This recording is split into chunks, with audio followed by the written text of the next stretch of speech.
Good day, everyone. Welcome to Real Conservative Headline News. I'm your host, Nathaniel Rajkumar. Starting off locally here in Trinidad and Tobago, the labor movement is considering legal action over the arrest of activist Alyssa Phillip at Friday's Labor Day celebrations, and I hope that they do take action and take it straight up to the Privy Council, if possible.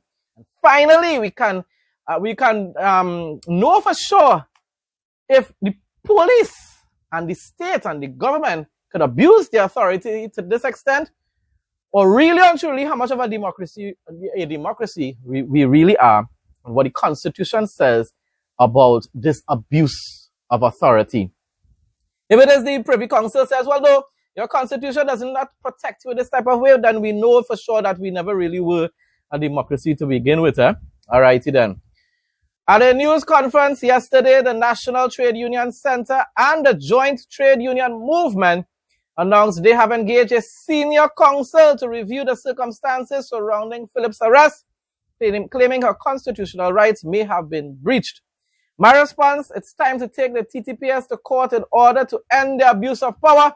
Take it straight to the Privy Council if possible. I don't know if it can be taken to the Privy Council, but I hope they do. Weaponizing the police service for political agendas must stop. We saw it for 9.5 years under the mighty Morphin Ghanaian coal pot bicycle, no harm, no macaroni pie, PNM. And now Queen Kamala is doing the same thing. Once upon a time, Andy Williams and Lennox Smith would have been demanding that we all unite to stand up against autocracy. But now that their party is in charge, they have become so patriotic. Andy Williams still, trying to behave as though he's for the people. But you're too passive, Andy. If it was that Rowley was doing this, you would have been chanting, we need to start pushback 6.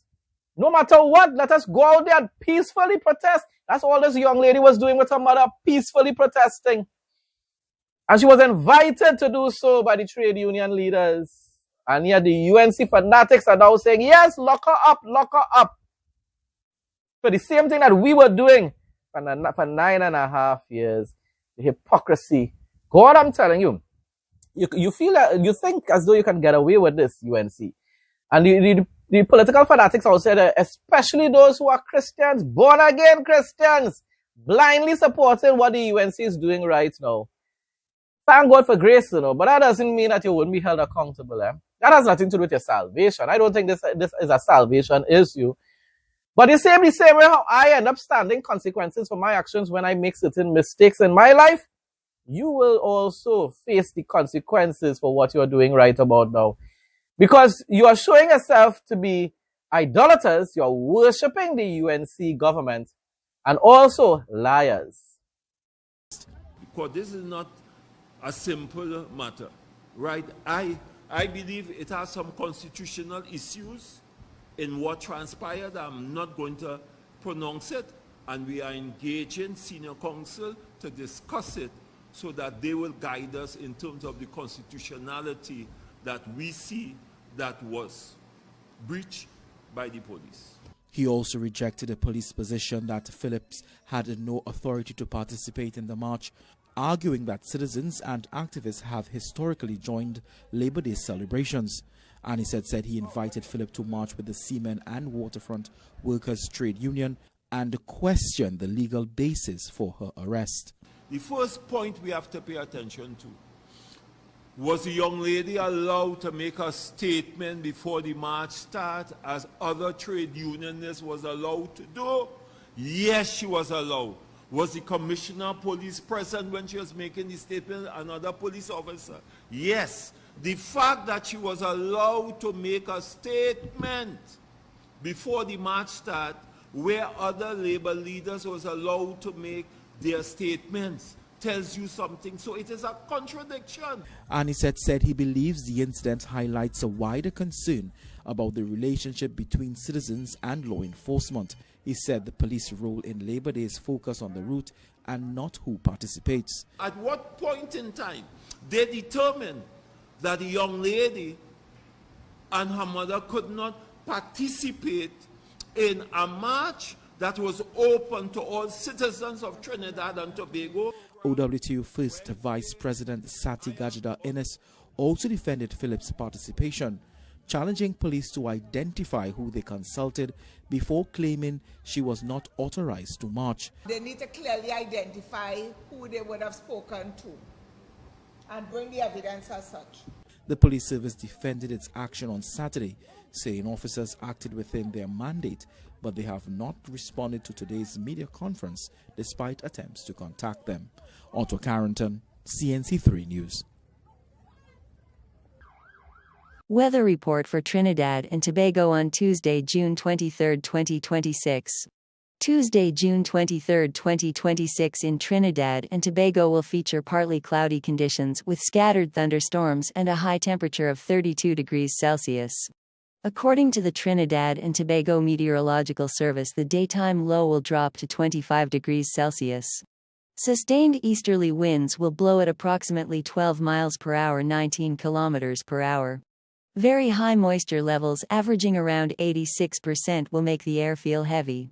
The UV index reaches a moderate peak of 6, necessitating sun protection during clearer midday intervals. Please be aware that gusty winds and localized street flooding are common in Trinidad and Tobago during heavy downpours or thunderstorm activity. Regional news now. Guyana's Minister of Education Sonia Parag on Sunday visited Branch Road in Mahaicony, where she spearheaded the distribution of 450-gallon water tanks to 74 households, acting on a directive from President Dr. Mohammed Irfan Ali. I need a water tank here too, you know. But anyway, I don't live in Guyana. The distribution delivers on a commitment the President made during an assessment visit earlier this month to several flood-affected agricultural communities in the Mahaicony Creek area, Region 5, Mahaica, Berbice. Now, the thing about it is, I said I need a water tank. I talk about if we don't have water for a couple of days. But here in Sangre Grande, we don't really have that problem, especially since, you gotta give credit when credit is due. Since UNC entered office, you're barely missing a day. We barely have a day when you don't have water. That is reasonably good. You have low pressure there. You have days where you have low pressure, but you still end up having access to water to some extent. Under the piano of God, boy, sometimes days were passing and you didn't have water. Weeks of intense rainfall had left hundreds of acres of farmland and scores of households along the creek severely affected. Government in Guyana under the Irfan Ali administration doing a really good job. I keep saying this. I'm not saying that they are perfect. I know that definitely there are issues that the Guyanese are concerned about, even with Irfan Ali. But come on, be real. He's doing a much better job than most of the leaders in our region. Growing unease over the controversial third country nationals agreement between Jamaica and the United States has triggered pushback from trade union leaders amid fears that the island could become a holding ground for undocumented migrants. Exactly. I mean, that is a valid concern. Vincent Morrison, veteran trade unionist and president of the Union Clerical Administrative and Supervisory Employees, has called for the Jamaican government to withdraw the arrangement, while Techa Clark Griffiths, president of the Jamaica Civil Service Association, cautioned that the country was ill-prepared to shoulder the spillover of U.S. immigration troubles. I think they're right.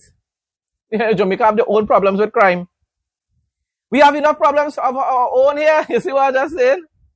Clark Griffiths declared while speaking last Thursday at an award ceremony for long-serving civil servants in Manchester. We may retire with some persons that we don't want to retire with, that will be overnighting in Jamaica in the near future. We don't want it. We don't want it, the JSCA head asserted. The comments were backed up by Morrison, who said the agreement lacks transparency and noted that the message from the government about the issue has so far caused confusion. Yeah, that's one thing. I don't know. I mean, I keep saying it over and over again that as third world nations, we have to keep a close alliance, a close relationship, diplomatic relationship with the United States of America, but that doesn't mean that you have to allow them to bully you either. And after seeing how Trump is trying to even bully Israel, I've realized in this particular case, maybe, just maybe, this might be a bad decision. Sometimes you have to say no in spite of what. I fully support the war against terrorism, the war against narco-terrorism and so forth.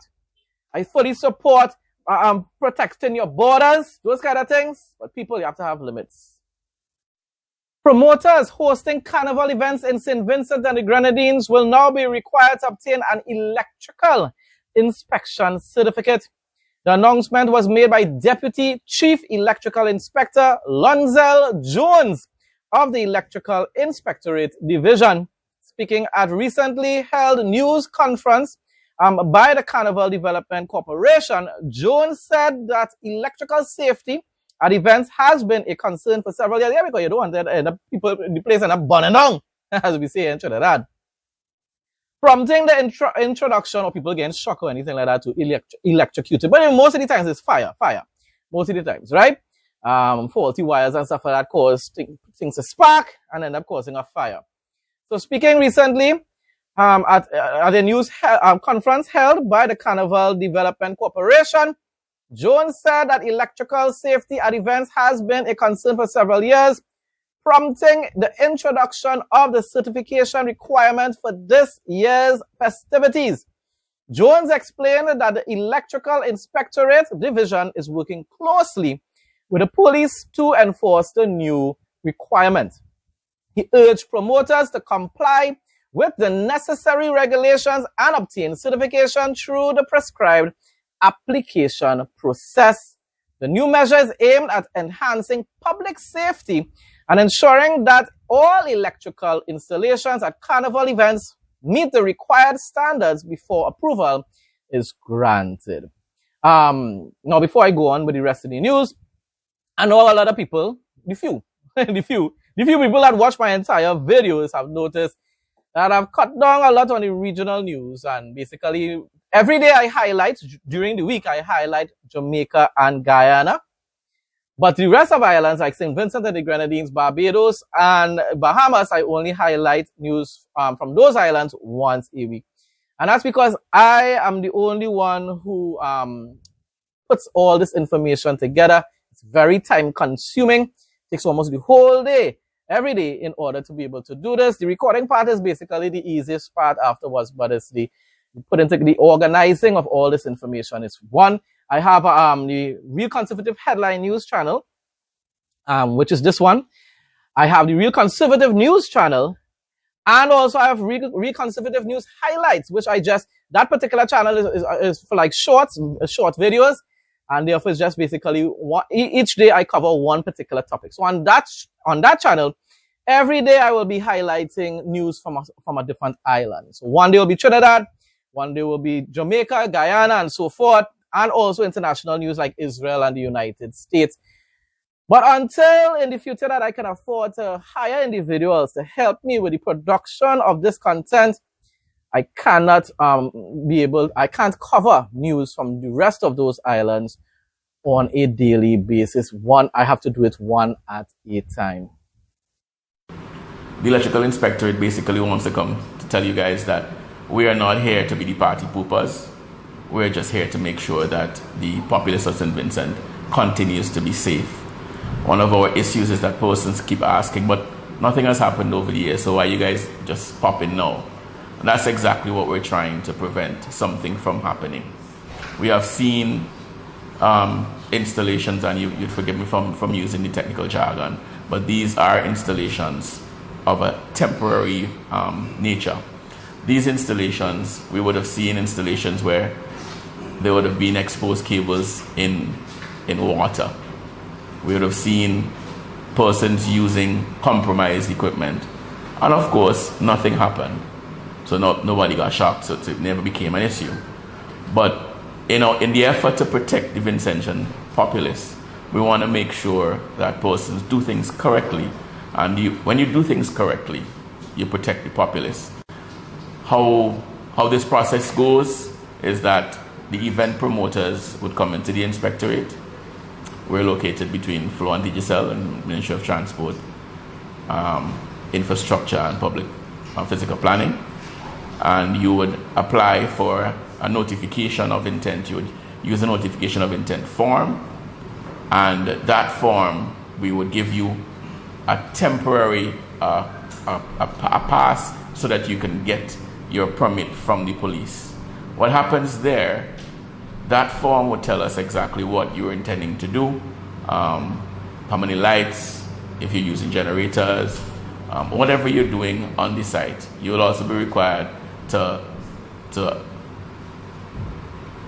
use, if you don't have a certified electrician, get on to one to ensure that any extra things that are done will be done correctly. That person will be responsible for the event.